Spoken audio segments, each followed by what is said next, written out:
We now move on to the first session of the evening. US President Donald Trump's tariff threats, including calling India a very big abuser of trade ties, have sparked global debate. If these tariffs take effect in April, they could reshape global trade, posing challenges for India and other economies. Coupled with geopolitical tensions and a weakening rupee, India's growth story faces new uncertainties and challenges. To moderate this crucial discussion on the new challenges and opportunities for India's growth story, I'd like to invite on stage Neha Bothra, Associate Editor for Forbes India. And unpacking these pressing issues, we've got KVS Manian, MD and CEO of Federal Bank with us. Please join us on stage, sir. We also have Rajesh Jejurikar, ED and CEO, Auto Farm Sector, Mahindra Mahindra. Madan Sabnavis, Chief Economist, Bank of Baroda. Hello and welcome everyone to Forbes India Leadership Awards. I couldn't have asked for a better panel to kick off the evening with a discussion which everyone is so interested in. It's about India's growth story against a global volatile economy. Let me begin the session by first coming to you, Mr. KVS Manian, and to address the elephant in the room. Everyone wants to know, to what extent will India be insulated from the global spillover effects of US tariffs, trade wars, and geopolitical tension? So one can't say it will be completely insulated, but the strength of Indian economy has been its domestic consumption. So to that extent, all through these years, some element of insulation India has got because of that. And I don't think that will change too much. All right. So Mr. Manian does not think it will change too much. Mr. Jejurikar, please add your views as well. I just want to borrow from a line that Suvir just used, which is seize the moment. Okay. And, I think we should be more focused around what our real strengths are as a nation. And we have a huge amount of real strengths, quality of talent, people, resources, innovation, and we actually don't need to overreact to worries about tariffs and how the rest of the world is going to react, because we are in a position where we can negotiate with the world now. And, I think every time, as an Indian company, people raise this question to ask on how you're going to compete with the rest of the world. And our reaction always has been, we'll find a way, and we have found ways. And we have found ways to keep prospering, amongst competition over the last so many years. Once we've developed that capability to do that, and I think the nation has talented, passionate people who want to make that happen, I think tariffs is something that may come in and go. And I think overall, we have to believe that the world needs us probably more than we need them. And if they need us, we will not be in a weak negotiating position. So the world needs India more. India is the fastest growing global economy. Mr. Sabnavis, you are the economist. Do help us understand the situation a bit better. Okay. Now, when you're looking at this situation, let's look at it at a macro level and a micro level. See, at a macro level, the impressionistic view is that probably we may not be affected too much on account of the tariff wars which are there. A reason being that if you look at, even though America is our largest exporting partner, if you look at its share of around 17% in overall exports, if you look at it in terms of share in overall GDP, it's around 2%. So even if my exports come down by, say, 10%, GDP gets affected by 0.1, 0.2%, which is not significant. So at a macro level, we can actually sit back and say that, look, our GDP growth story will remain where it is. But you look at the micros of it. If you see the kind of industries that are going to be affected, we are talking of industries like pharmaceuticals, ready-made garments, I think precious stones, and chemicals, part of engineering. Now, these are the sectors which could take a hit. So I wouldn't like to sit back and say that, look, nothing is going to happen. I think at the micro level, since Manian and I are in the banking sector, though I don't do any business, so I may not be personally worried about the NPA numbers. But yes, if I were to look at it seriously, I will say, okay, if I'm looking at the pharma companies, see what kind of borrowing they're doing, are their sales getting impacted or not? I think there will be concerns at a micro level. So in short, at a macro level, maybe that GDP growth numbers will remain optically the same. But internally, I think we need to be a bit cautious. There needs to be regular monitoring. And more importantly, since we are talking about India becoming a part of global supply chains, now we have been talking of it for the last 5 years. Even before the pandemic, we haven't really made much progress out there. We need to rethink this entire strategy of whether it's something which is possible in this kind of an environment. Indeed. So focusing a bit more on the domestic economy, Mr. Jejurikar, I have a question for you. Manufacturing sector has seen a slowdown. In fact, urban consumption has been weak. There is surplus capacity in the system.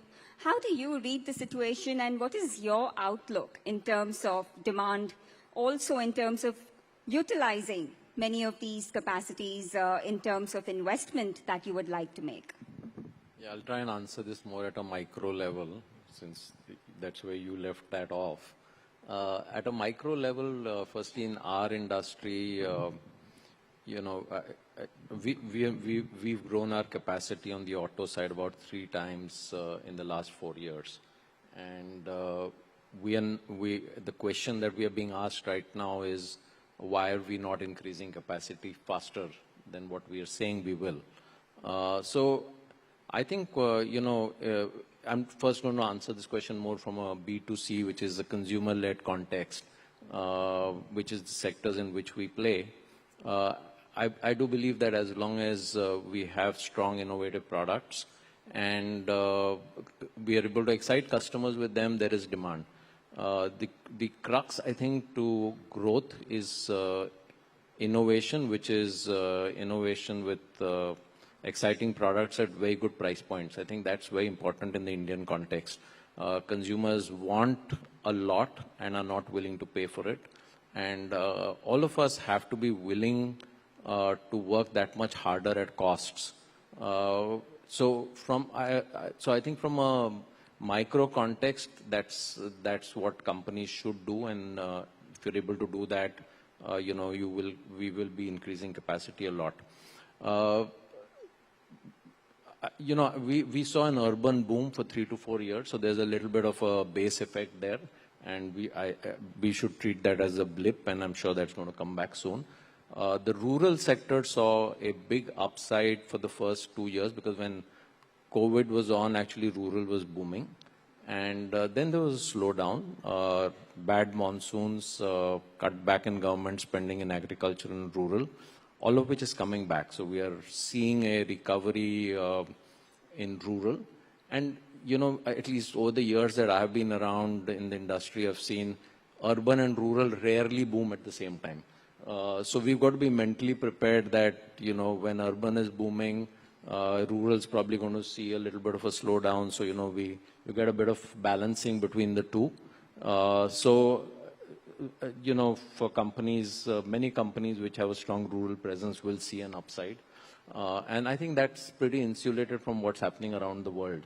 Going back to your first question on tariffs, we have a very, very strong domestic market and a big opportunity to grow. There are several categories which are not penetrated enough, going back to the point being made earlier about Sabnavis's point around exports of pharma. What's the penetration of pharma and medicines in India yet, and how much have we penetrated rural? So I think we should be doing more hard work around how we can get our products out there to our own customers. Mr. Manian, you wanted to add something?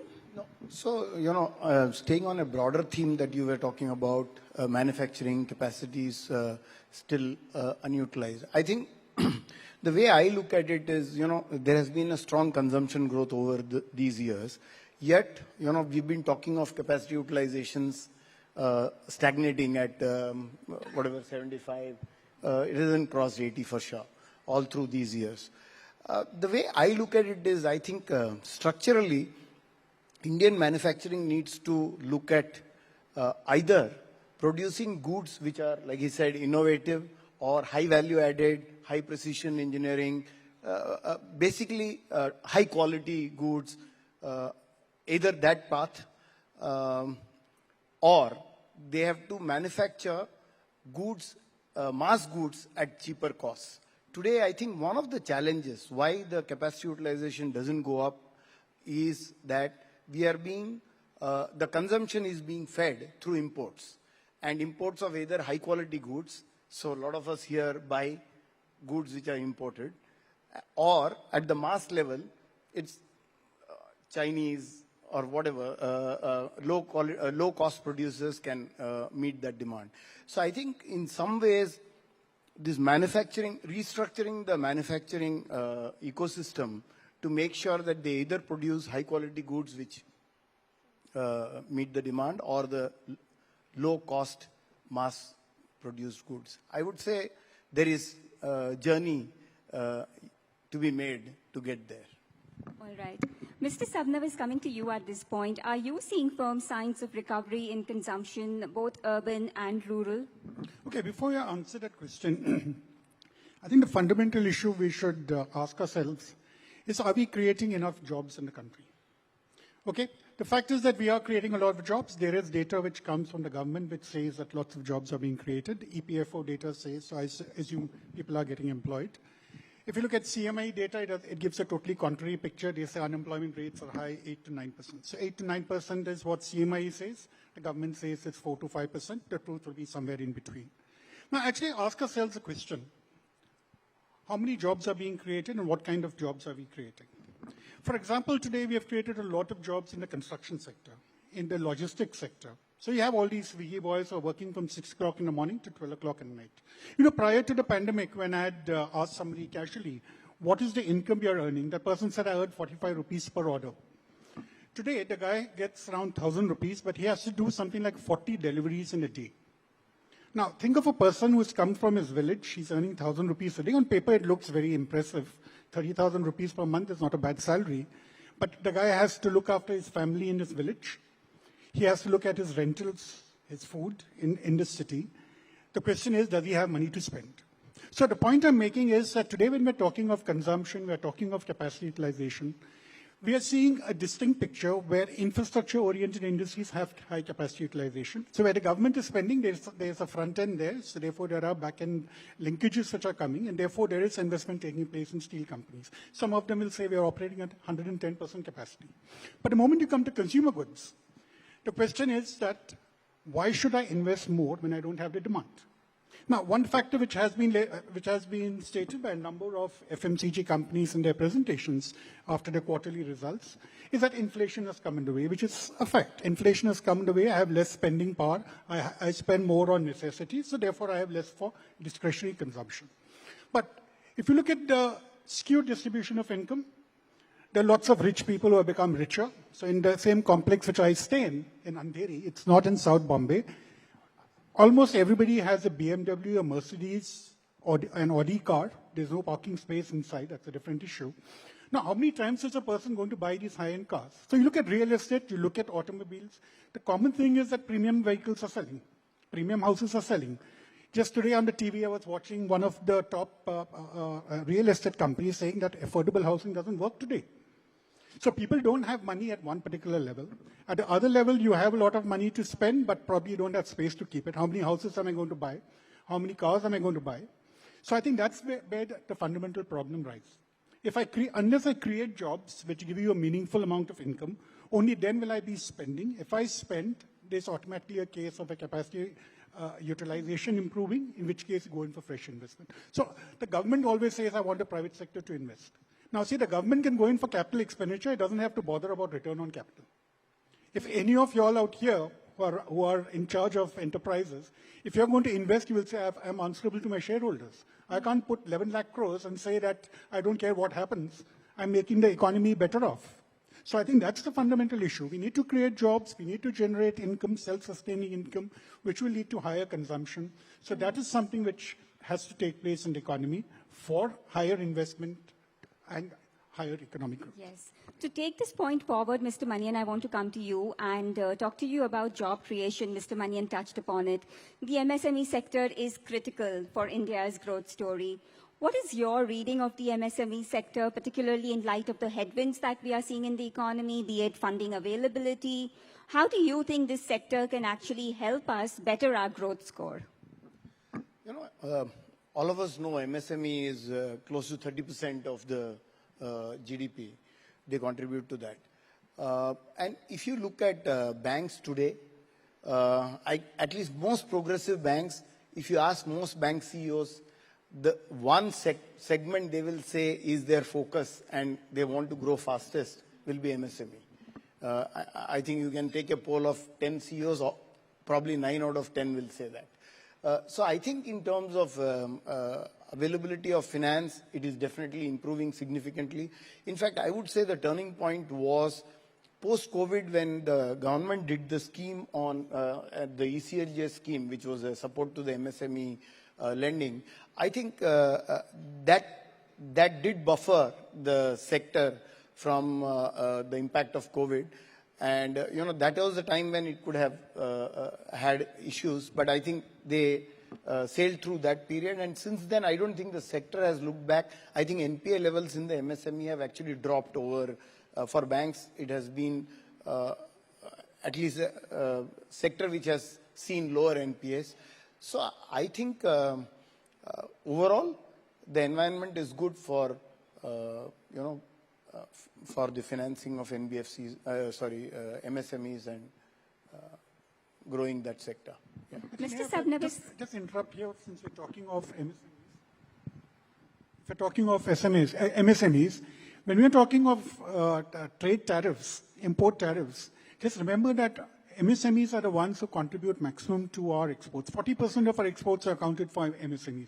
So if I go to the micro level, maybe even the industry may get away, but we don't know what happens to the MSMEs. They're going to be affected a lot in case there's any kind of an embargo, any kind of an impediment which comes on account of that. Sorry. Yes, that's a fair point. Mr. Sabnavis, I also wanted to talk to you about the repo rate cut, the 25 basis point cut. Going the way things are, the general reading is that there will be another round of rate cuts coming very soon.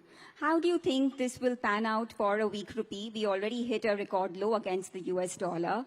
Could you tell us a bit about what repercussions this will have? Of course, we do need growth, but at what cost? See, the view which was taken by the Monetary Policy Committee is that inflation is something which is going to trend downwards. And since growth is stable, but we would like it to be higher, maybe going up to a potential of 7.5%, it was the right time to reduce the repo rate. So therefore, the repo rate has been reduced. But believe me, I don't think any bank has actually lowered.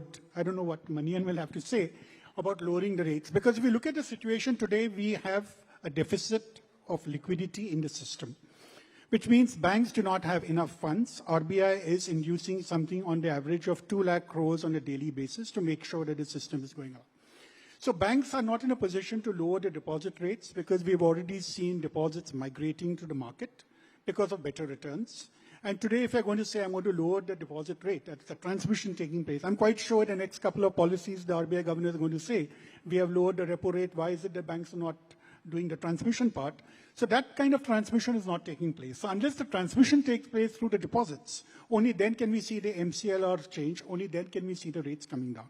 Now, an interesting point one should remember is that when the repo rate comes down, the EBLR, that is the external benchmark lending rate, which holds for lots of retail loans, gets repriced automatically. So all the loans get repriced. However, for deposits, it's only the incremental deposits which can possibly be getting a lower rate if at all the bank decides to do it. So I think there's going to be a time gap before the repo rate cut and we see it, lending rates and deposit rates go down. Of course, if deposit rates go down, I won't be too happy as an individual, but that's a precondition for me to start lowering the MCLRs. And I believe there are a number of private sector banks who have actually changed their spreads over the repo rate, that's the external benchmark, so that even though the repo rate has come down by 25 basis points, you have not passed on the full amount, even for the loans which are based on the EBLR. So to my mind, we are looking at another 50 basis points cut in the repo rate in the current year. So means by December 2025, we could be having a repo rate of 5.75. But it would be unrealistic for us to expect that will go down any further. Historically, since 2012, we've had a repo rate, an average repo rate of around 6%. So 6% is not bad. Inflation going down to 4% is a dream. They're going to remain 4.5% to 5%. So add 4.5, 5, add 1.5% spread or the real return. I think a repo of 6.5 looks to me a fair amount in the long term. But in the short term, we can expect it to go down to 5.75. Against this backdrop, Mr. Jejurikar, how are companies such as yours navigating this particularly not very easy path, challenging, some would say? Sorry, I didn't get the question. How are we navigating what? How are you navigating this challenging phase? We just discussed some of the challenges, the domestic headwinds, the volatility in the global economy. So how are companies such as yours charting this journey? Yeah, you know, I'm a huge optimist, and I think we all should be. In every challenge, there's an opportunity, and the way we would want to approach it is continue to think around growth, continue to think of what actions we can take to grow, and sometimes that means that we work harder on many things that are on our action plan, prepone them, and stay positive. And I think there are enough opportunities for growth. We've got to find them, find categories which will show growth, and even if there are downturns, which inevitably in any economic cycle there will be, use that as an opportunity to prepare for a stronger future by becoming leaner in that time. All right. So my last question before we wrap up, very quickly, what is your growth outlook for FY26? I'll start with you, Mr. Manian. From banking sector perspective, the way we look at it is the sector is overall well poised in terms of its capitalization, its asset quality. One has seen some impact to asset quality on the unsecured small loan side. But broadly, I would still say the asset quality is quite good, probably almost as good as we have seen it 10, 12 years back. So I think the industry has the ability to scale up from here. Madan touched about the deposit challenge for the industry. The way I look at it is hopefully with the easing measures that RBI is already doing, and if the markets do well, a return of the foreign capital into the stock markets, maybe a quarter or two, over the quarter or two, we will see liquidity back, hopefully. And if that happens, the deposit side looks better. So I would say overall the banking sector is poised for taking higher risks. If private capex does come back, I would say the credit growth, if private capex comes back, gets more robust. Otherwise, of course, it continues to be driven by the retail side. One is hoping that, again, that happens over the next few quarters. And if that happens, I think we have a positive outlook going forward. Yeah. Is private capex coming back, Mr. Jejurikar? Yeah, you know, I just picking up from the point that you were making earlier, sir, that capacity utilization is 75–80%. And I think that's a healthy level of capacity utilization, because just seasonality, you know, in India, the seasonality within a year, you have a volume upside of 20–25% depending on the time of the year you're selling. So you have to have 20% more capacity than what you intend to sell. So, you know, just as we've learned with time that every time we are short on capacity, the loss of profit from not utilizing or not leveraging the opportunity that it presents itself is way more than the cost of creating that additional capacity. So it's good to have 15–20% capacity unutilized, because that allows you to seize opportunities as they come. So yes, I think, you know, private capex is going up. We've just invested close to $3 billion, $2 billion, right now 18,000 crores in our electric SUVs over the last 2 years, and they've just been launched, going to market deliveries in March, and we've got an exciting response. So yes, we continue to stay positive and invested. Mr. Sabnavis, what is your growth outlook for the economy for FY26? See, for 24-25, we got a number just an hour back or 2 hours back that the GDP growth was 6.5%. So we had a first estimate of 6.4, it's come to 6.5. And the interesting part was that the revised number for the previous year had gone up from 8.2 to 9.2. So on that high base, we got 6.5%. So this gives some bit of confidence that for 25-26, we'll probably be able to maintain the 6.5. In fact, our house view was that we'll go up to 6.8%. I think the RBI was at 6.7, the government was between 6.3 and 6.8%. So numerically, I think the Indian economy is going to perform well. But this said, we should remember that when we looked at different sectors, there are going to be challenges. It's not going to be easy. I think even in terms of banking, for example, if you look at the new regulations which the RBI has been talking of course, they've said very clearly it's not going to be implemented in fiscal 26. It could happen in 27 or 28. There'll be more discussion with the stakeholders. But the moment you have these new capital norms coming in, banks have to work on the basis that they're going to happen at some point of time. They need to rework their own strategies. And even in terms of investment, I think when we are talking of capacity utilization of 75-80%, it's not broad-based. If you actually look at it, various sectors, there are lots of sectors less than 70%. There are others which are closer towards the 80%. So I think things are going to happen in an incremental manner. So there will be investment taking place. Consumption is also going to improve. I think all these factors will fit together in this entire environment of uncertainty which we are talking of in terms of the tariff wars. So I think we can manage something in the region of 6.5 to 7% in the next year. 6.5 to 7%. Thank you so much, gentlemen, Mr. Manian, Mr. Jejurikar, Mr. Sabnavis, for your time. Thank you for sharing your insights. Thank you, Neha. Thank you.